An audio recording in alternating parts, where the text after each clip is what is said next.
Your bruises have bruises. You should see the other guy. Sarah gives him a light clap on the shoulder. Yeah, Mina did a real number on him. Sarah grins. Didn't think I'd be so happy to see you up and about, but here I am. Kirishima chuckles. It feels nice to have the sun on his finally freshly cleaned skin, even if it makes his bruised and cut skin burn a little hotter. It's been too long. Once it's all settled down, you know. Sero starts, chewing on his bottom lip. Kirishima looks down into the sea, embarrassed. It was hard not to blame you, but it didn't feel quite right. You were too stupid to have done something so underhanded, you know. I'm sorry, all the same. Well, I'd say you paid for it. Bygones be bygones. Kirishima nods and looks back to the water. Thanks, Sero. Don't mention it. You're a real pirate now, after all. He nods again and keeps staring at the ocean, Sero quiet beside him. The water is clear, so clear it's like it isn't even there. They could be floating on air if it weren't for the little ripples of the boat, making their way over the white sand. There are thousands of oysters dotting the rippled banks, some pale and lined by the ocean flow, some dark, almost glinting in the heavy sun above. Kirishima's eyes follow them as the crepitus idles by, falling into though. He's better now. Well, better meaning he can walk. And the freshest bruise is the one over his eye from when he fell trying to stand for the first time in weeks. Broke Bakugo's mirror too, having cuffed the vanity when he dropped. Mina was still drawing in her breath over the 7 years' bad luck. Who even came up with that anyways? Kirishima's had bad luck his whole life, probably. Or middle luck, perhaps. All these bad things, but he manages to come out alive. And Bakugo. Bakugo was definitely good luck. He sighs and presses at the bruise over his eye, testing the ache of it, getting lost in the little bit of pain and subsiding pressure of it. What did the poem say about oysters? There were a whole bunch of them. No wonder they were important. He's not sure how well he can recall it, but he's sure Mina and Bakugo could recite it backwards in a battle. Something about forgetting them. How the hell could you forget them when there were so many? The supposed island was in the distance, far enough away that of course it was Hatsume who spotted it first. Bakugo's dream was out there. He's so close. He feels proud, but there's something off. Even his pride feels misplaced. There was something connecting them before that's broken now, or at least it's being mended, like a gun tackle come loose or frayed away. Whether it has to be threaded together again or retied, it's not the same as it was before. There's always something different in the way it feels when you use it. That's how his heart feels when he uses it. Can you fix a gun tackle perfectly? Sero squints his eyes at him a little. One broken? Kirishima shrugs. Sero probably writes him off as something knocked a little loose in his brain, but that's fine. What are those lines in the poem about the oysters? Hell if I know. That's a secret for you higher-ups. Kirishima thinks, and his awareness of thinking so hard and getting nowhere suddenly enlightens him. You need to know. What? Everyone needs to know. What? Yeah, you need to know what. You're crazy. You were gone before, but you've totally lost it now. Kirishima just nods as he leaves to find Bakugo. They needed all minds on deck, so to speak. He finds him in his cabin, cooling off. He'd been out all morning, but now Ojiro is taking his turn. He sees Mina sprawled on his bed, stripped of all its furs. Hey. Bakugo glances up at him from his notes. Mina doesn't stir.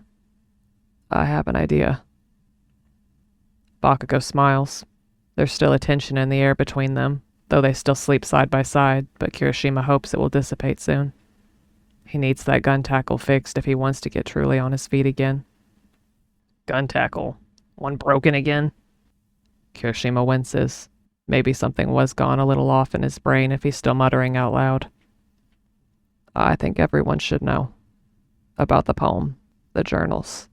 You've let them come this far, haven't you? So you trust them. We need more minds and more eyes on the clues, I think.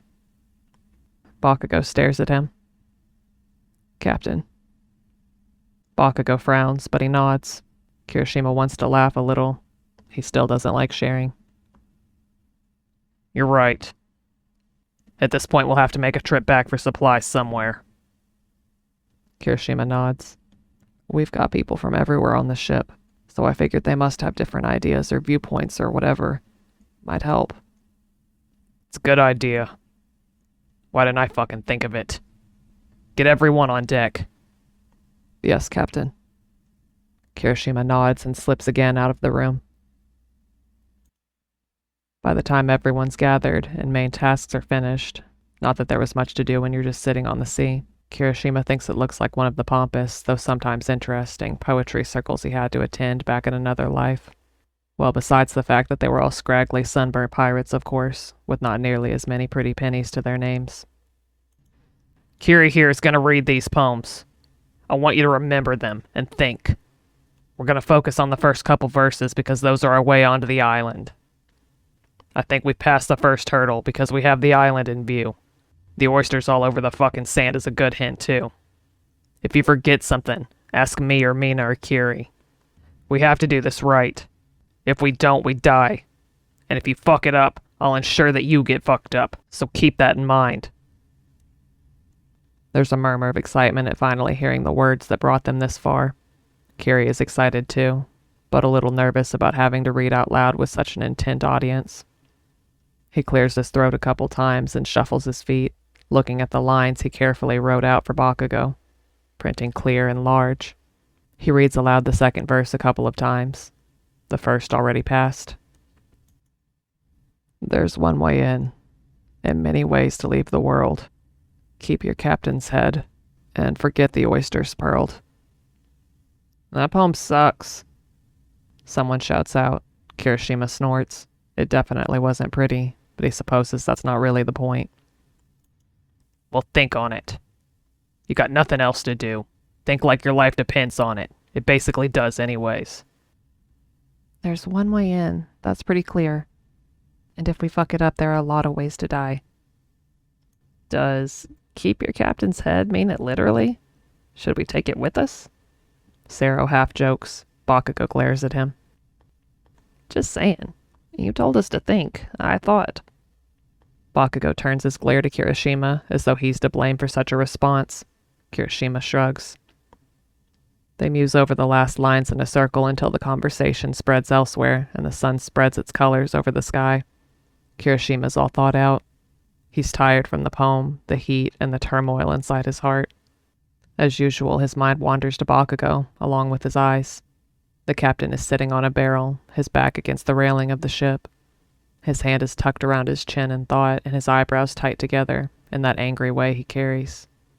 Maybe he was too focused on the treasure to sort out whatever was happening between them right now. Kirishima can understand that. It wasn't a sin for him to keep his eyes on his lifelong goal, especially so close. Look! Hatsumi says suddenly. The crew's alertness sharpens to her voice, and their eyes follow her outstretched hand. Ojiro noticed, though, not me. I could be wrong. It's just a thought. Look at the water. The crews gather to the port side beside her. Kirishima stares out at the flat calm before them, the sun almost set behind them, and the moon already casting a little reflection on the water before them. Then he sees it. Genius. Bakugo breathes out, grin stretching wide across his features. He claps Ojiro hard on the back. Makes perfect sense. In the half-light, the white-shelled oysters stand out against the now shadowed sand. The dark shells that had a random scatter in the daylight were now more starkly blended with the depths. Their position, by some chance or fate, forming a rugged stretch on the bottom of the sea. A path. The poem didn't mean the pearls inside, it just meant the bright color. It was so forwardly stated, yet there was a hidden meaning beneath it all. Kirishima's chest fills with excitement and he breathes out fast, a little laugh. We're on the way then. There's a bustle and energy from the crew that bubbles up as they run to their stations to ready a new position and set the crepitus on her path. Kirishima makes to join them, happy to be moving, happy to have direction once again. Bakugo grabs his shirt collar from behind before he gets very far. No, we have stuff to discuss. Oh? Bakugo stares at him, obviously a little confused at his reaction. We'll be on the island banks soon enough. We have to know the next move for when we set foot in the morning. Oh. Of course that's what he meant. What did you think I meant? Kirishima winces. Was he still thinking out loud, or did Bakugo manage to grasp the miscommunication? Either way, he answers up front. I thought you meant talking about us. Bakugo blinks at him, then averts his eyes. What's there to say?